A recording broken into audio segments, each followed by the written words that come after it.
नमस्कार, अपन न्यूज में स्वागत है। शुरू करी सप्तरी में एक बालिका के मृत अवस्था में भेटल प्रसंग से। सप्तरी कंचन रूप नगरपालिका 8 स्थित रहल शिव मंदिर आगुक पोखर में डूब कर एक बेपत्ता भेल बालिका शनि दिन साँझ मृत अवस्था में भेटल है। मृत्यु भेनिहार में कंचन रूप 4 निवासी 11 वर्षक यशिका परियार रहल इलाका प्रहरी कार्यालय कंचनपुरक प्रहरी नायब उपरीक्षक मकेंद्र मिश्र जानकारी देलनि। पोखर में नहाय गेल समय पोखर भीतर बालिका बेपत्ता भेल छल। प्रहरी आ स्थानीय वासी के खोजी करबाक क्रम में ओ मृत अवस्था में भेटल प्रहरी नायब उपरीक्षक मिश्र बतौलनि। सिंधुपाल्चोक गेल मेलमची नगरपालिका 7 दुबाचौर में मिनी ट्रकक ठक्कर से एक बालकक मृत्यु भेल है।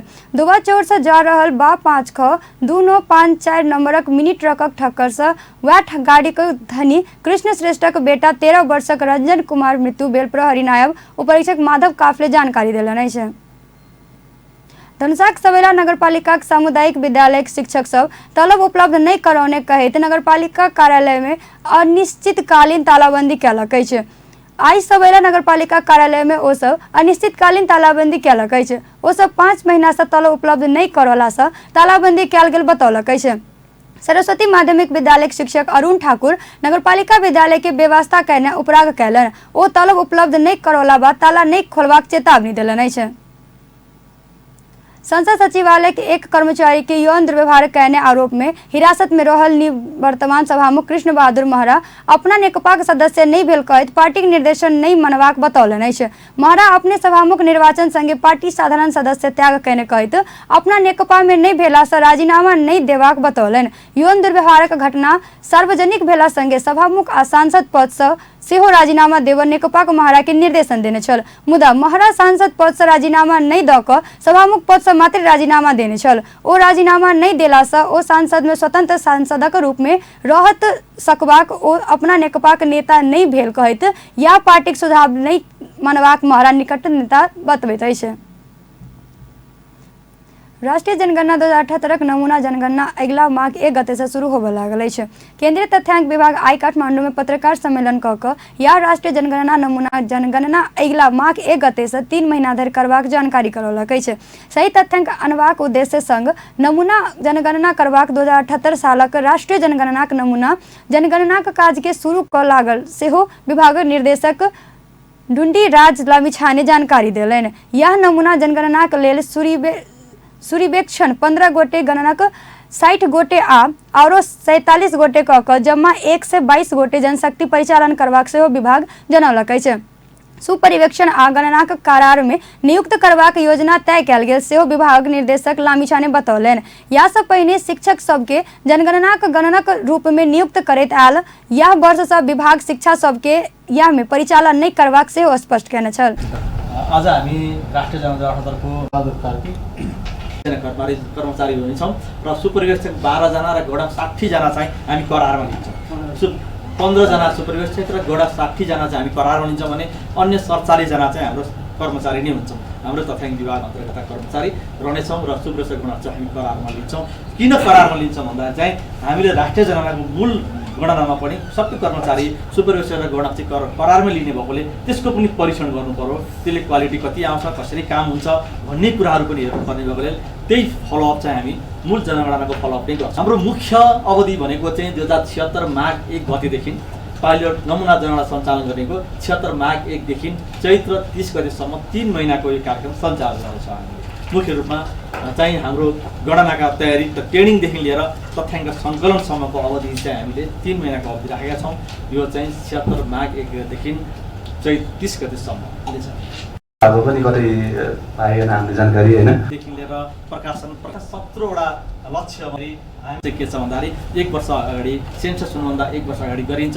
जबकि हामीलाई त्यो समयमा तयारीमा के तलमाथि चेन्जहरू गर्नु पर्यो भने हामीलाई पर्याप्त समय पनि होस् भन्ने यसको चाहिँ मुख्य उद्देश्य पनि हो। यसमा हामीले अहिलेसम्म हामीले तयारीमा नमुना जनगणनालाई सबै प्रदेश हिमाल पहाड तराईको जनसङ्ख्या र समानुपातिक प्रतिनिधित्व हुने गरी सञ्चालन गर्ने एउटा हिसाबले चाहिँ प्रत्येक प्रदेशबाट 2 जिल्लाका दलले 14 जिल्लामा 55 वडामा यो नमुना जनगणना सञ्चालन गर्ने हाम्रो लक्ष्य छ।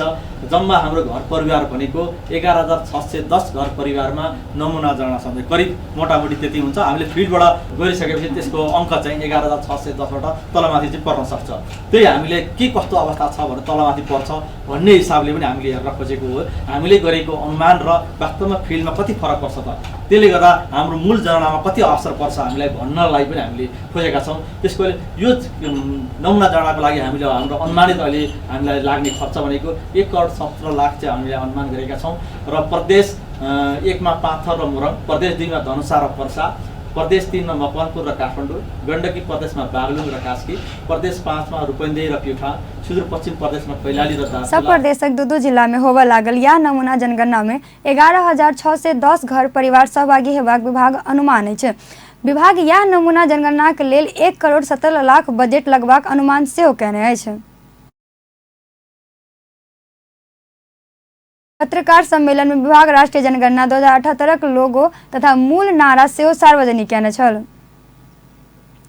सरकार विश्वक विभिन्न देश में नेपाल भ्रमण वर्ष संभावना दूत सब नियुक्त करऽ लागल अछि। संस्कृति पर्यटन तथा नागरिक उड्डयन मंत्री योगेश कुमार भट्टराई नेपाल भ्रमण वर्ष 2020 के सफल बनावा विश्व विभिन्न देश में तत्काल संभावना दूत सब नियुक्त करबाक तैयारी कयल गेल जानकारी देलनि। वहाँ के लेल ओ उपयुक्त व्यक्ति छनौट लेल सिफारिश कर गैर आवासीय नेपाली संघ NRN सेहो आग्रह कयलनि। आई NRN नवनिर्वाचित पदाधिकारी संघ सामूहिक भेंट में मंत्री भट्टराई गैर आवासीय नेपाली सब सहयोग कैला पर नेपाल में पर्यटन प्रवर्धन कर कोनो समस्या नहीं रहल सेहो स्पष्ट कयलनि। ओ नेपालक अर्थतंत्र में 10% योगदान पर्यटन क्षेत्र से मिलबाक लक्ष्य संग पर्यटन प्रवर्धन कर सरकार प्रतिबद्ध रहल सेहो बतौलनि।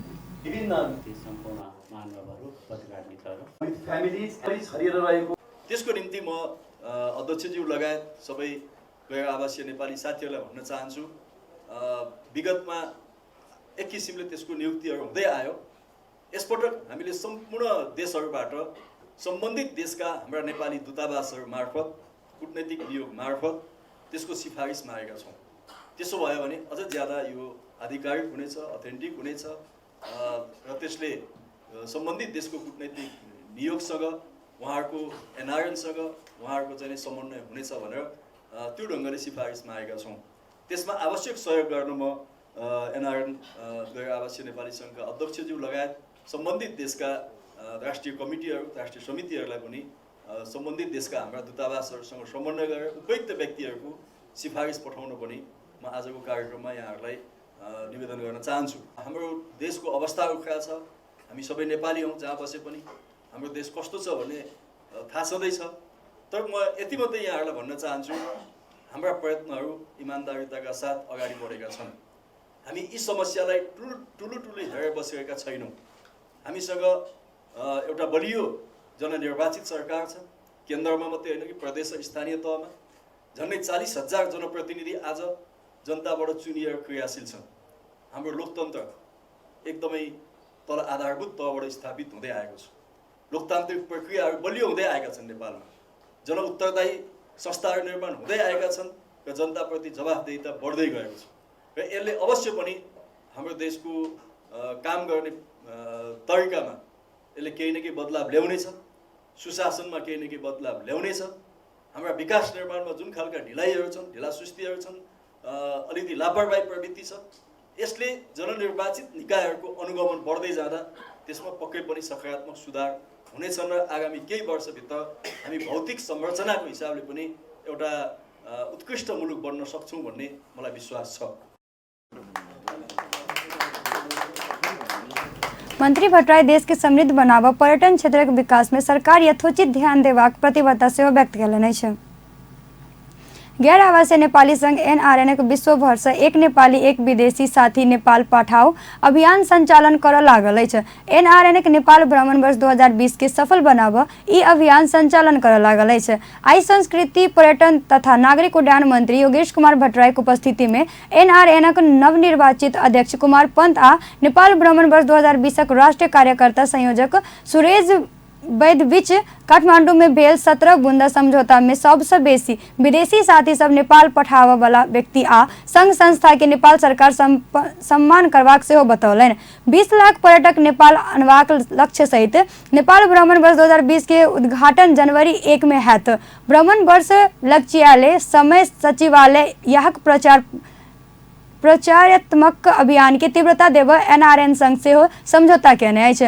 कार्यक्रम में नेपाल भ्रमण वर्ष 2020 के सचिवालय राष्ट्रीय कार्यक्रम संयोजक वैद यह भ्रमण वर्ष में 20 लाख पर्यटक जनबाक नेपाल सरकारक लक्ष्य पूरा कर गैर आवासीय नेपाली सबके आवश्यक सहयोग कर आग्रह कयलनि। विश्व में नेपाल विषय में नकारात्मक प्रचार होबय नहीं देव से ओ गैर आवासीय नेपाली सबके बेर बेर आग्रह कयलनि।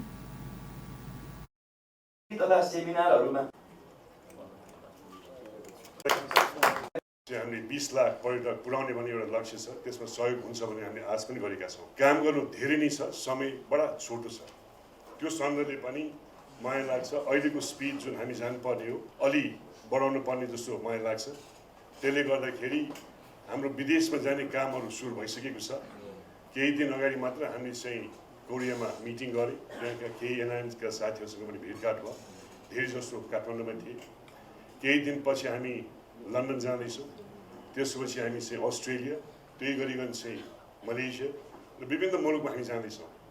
अहिले प्राथमिक हाम्रो चाहिँ एउटा सोच चाहिँ के हो भने जुन पर्यटक 10 मोस्ट इम्पोर्टेन्ट आउटबाउन्ड टुरिज्म जहाँबाट आइरहेको छ नेपालमा, उहाँहरूको सहयोग चाहिँ हामी चाहिँ एकदमै बढी हामी खोज्छौँ। र भ्रमण वर्षको हाम्रो लक्ष्य पनि एउटा के छ भने एज मच एज पोसिबल नेपालको पोजिटिभ मेसेज आओस्। एउटा मलाई तपाईँले चाहिँ खालि एउटा म रिक्वेस्ट गर्न चाहन्छु, एनआरएनका साथीहरू तपाईँहरू हाम्रो एउटा एम्बेसडरको रूपमा तपाईँहरू चाहिँ बसिरहेछन्। रोममा पनि हामीले एउटा मिटिङमा हामीले पर्यटनको हामी केही कुरा गरेँ, ओपन फ्लोरमा हामीले डिस्कसन गरेँ। हामी नेपालीमा एउटा खराबी के छ भने हामीले चाहिँ नेगेटिभ कुराहरू बढी प्रचार गर्ने हाम्रो चाहिँ एउटा चाहिँ चलन छ। मेरो एउटा चाहिँ रिक्वेस्ट हो तपाईँलाई, किनभने तपाईँले नेपालमा भइरहेका समस्याहरू छँदैछ, तर त्यो विदेशमा पनि छ। र त्यही रोममा मलाई थाहा छ धेरै फ्लोरबाट चाहिँ क्वेसन के आएको थियो भने तपाईँको एयरपोर्ट छ वा छैन, एयरपोर्टका सन्दर्भमा धेरै कुरा निस्के। तर त्यही रोममा जहाँ चाहिँ यो कार्यक्रम भयो, हामी त्यो इमिग्रेसनबाट चाहिँ ट्याक्सीसम्म पुग्नलाई केही नभए पनि 2.5 घण्टा। एनआरएनक नवनिर्वाचित अध्यक्ष पंत नेपालक समृद्धिक लेल पूंजी आ प्रविधि आना अपना तत्पर रहबाक प्रतिबद्धता व्यक्त कयलनि। ओ नेपालक समृद्धिक मुख्य आधारक रूप में रहल पर्यटन क्षेत्रक विकासक लेल एनआरएनक नया नेतृत्व प्रविधि आ वाहक लेल आवश्यक ज्ञानक आपूर्ति करब विशेष जोर देबाक प्रतिबद्धता सेहो व्यक्त कयलनि। यसको सबैभन्दा बढी कि ट्रेकिङ हिँड्न आउने टुरिस्टले मात्र पुग्दैन। गौतम बुद्ध नेपालमा जन्मेका हुन् भन्ने कुरा संसारका धेरै मान्छेहरूलाई थाहा छैन। सगरमाथा नेपालमा छ भन्ने कुरा संसारका धेरै मान्छेहरूलाई थाहा छैन। यसको प्रचार गर्नु परेछ। भर्खरै मात्रै तपाईँहरूले विभिन्न बुँदा लेखेर यहाँ गरेको सहमति पनि सुन्नुभयो होला, पढ्नुभयो। त्यस्ता सामग्री यी कुराहरूलाई मात्र विदेशको बजारमा लिएर जान सकियो, संसारका ठुला ठुला सहरहरूमा लिएर गएर प्रचार गर्न सक्यो भने नेपालमा टुरिज्म ल्याउनको लागि ठुलो मद्दत हुन्छ। नेपालको समृद्धिको कुरा गर्दै गर्दा, विकासको कुरा गर्दै गर्दा हामीले के भनेका थियौँ भने गैर आवश्यक नेपालीहरूले सिकेको ज्ञान, सिप र प्रविधि अनि पुँजी नेपालमा लिएर आउँछौँ भनेर भनेका थियौँ। पुँजीको क्षेत्रमा हामीले महत्त्वपूर्ण उपलब्धि हासिल गऱ्यौँ, तर प्रविधि असाध्यै महत्त्वपूर्ण छ। हामीले यो देशको समृद्धिको निम्ति, विकासको निम्ति हामीले आर्जन गरेको पुँजीभन्दा पनि महत्त्वपूर्ण कुरा हामीले सिकेको ज्ञान र प्रविधि हुनसक्छ भन्ने ठम्ब्याएर हामीले एउटा भव्य विज्ञहरूको सम्मेलन गत वर्ष मात्रै काठमाडौँमा सम्पन्न गऱ्यौँ। त्यसमा हामीले पहिलो विज्ञ सम्मेलन भएको हुनाले हाम्रा एक्सपर्टिजहरू कहाँ कहाँ छन्, के छन् भनेर कलेक्सन गर्ने काम गऱ्यौँ। र अब हामीले विषयगत एकचोटि पर्यटन, अर्कोचोटि इकोनोमिक, त्यस पछाडि कृषि, यसरी 2 वर्षमा चाहिँ हाम्रा एक्सपर्टिजहरू, हाम्रा विज्ञहरू कहाँ कहाँ छन् भनेर खोज्दै जाने गरी हामीले चाहिँ निर्णय गरेका छौँ। र 2020मा हामी फेरि अर्को एउटा विज्ञहरूको सम्मेलन गर्दैछौँ। त्यसमा अब हामी टपिक वाइज जान्छौँ।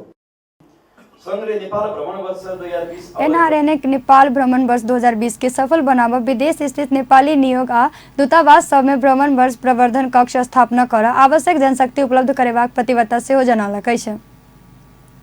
ललितपुर महानगरपालिका 13 सिंचाई हिटी स्थित रोकि कऽ राखल गेल 2टा बस में आई आगिलगी भेल अछि।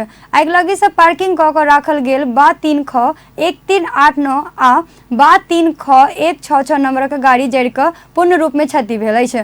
संगे रोकि कऽ राखल गेल 2 ख 5945 नंबरक बस में आंशिक रूप में क्षति भेल प्रहरी जनौलक अछि। एम्हर आगिलगी के कारण खुजल नहि सकल अछि। केबाड़ बंद रहल 3 ख 1389 नंबरक गाड़ीक भीतर से आगिलगी भेल प्रहरी अनुमानक अछि। प्रहरी बारा जिला से आई भिनसर विद्युत चोरी में संलग्न 43 गोटे के पकड़लक अछि। जिला प्रहरी कार्यालय बारा सशस्त्र प्रहरी बल तथा नेपाल विद्युत प्राधिकरण कार्यालय वितरणक केंद्र से ओकरा सबके नियंत्रण में लेलक अछि। जिला प्रहरी कार्यालय बारा के अनुसार बारा के करैया माई गाँव पालिका हरैया में रहल सहजैली मधुबनी तेतरियक सिसुआ ठोरहिया बोधवन लगायत गाँव से ओकरा सबके नियंत्रण में लेल गेल अछि। सिरहाक भगवानपुर गाँव पालिका 4 ठाड़ी भंसार समीप तस्करक गोदाम में प्रहरी छापा मारलक अछि। नेपाल भारत सीमाक 10 गज्जा क्षेत्रक समीप तस्कर गोदामक लेल भाड़ा में लेने घर में प्रहरी छापा मारलक अछि। 13 लाख रुपया से बेसी मोलक सामान बरामद भेल अछि। प्रहरी अनुसार घरायसी प्रयोजनक सामग्री, खाद्य पदार्थ, लत्ता, कपड़ा, मोटरसाइकिल, स्पार्ट, हार्डवेयर, कॉस्मेटिक सामान करीब 13,36,558 रुपया के सामान बरामद भेल अछि। अब अंतर्राष्ट्रीय समाचार।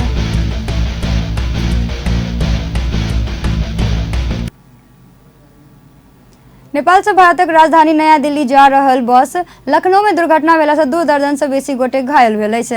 आई भारतक उत्तर प्रदेश राज्य राजधानी लखनऊ स्थित इकाना स्टेडियम समीप ट्रक संग टकरा कऽ ई बस दुर्घटना भेल अछि। घायल भेलनिहार में अधिकांश नेपाली नागरिक रहल बताओल गेल अछि। घायल सबके लोहिया अस्पताल भर्ना कयल गेल आ हुनका सबक अवस्था सामान्य रहल भारतीय संचार माध्यम जनौलक अछि। ट्रक संग टकरा कऽ बस आगाक भाग पूर्ण रूप में क्षतिग्रस्त भेल अछि। बसक चालक आ परिचालक सेहो घायल भेल अछि। भारतीय प्रहरी अनुसार नवीन थापा, नंदू टेक बहादुर, धन कुमारी, अनीता थापा, तारा प्रेम, मुमा देवी थापा, चरण विष्ट, सुनीता विष्ट लगायत घायल भेल अछि। हुनका सबक ठेगाना एखन नहि खुजल अछि। घायल भेनिहार में 6 महीनाक बालक सेहो रहल जनौलक अछि। व्यस्त अपन न्यूज अखन लेल एतबे। पल पल खबर तेज नजर देखैत रही अपन टेलीविजन। नमस्कार।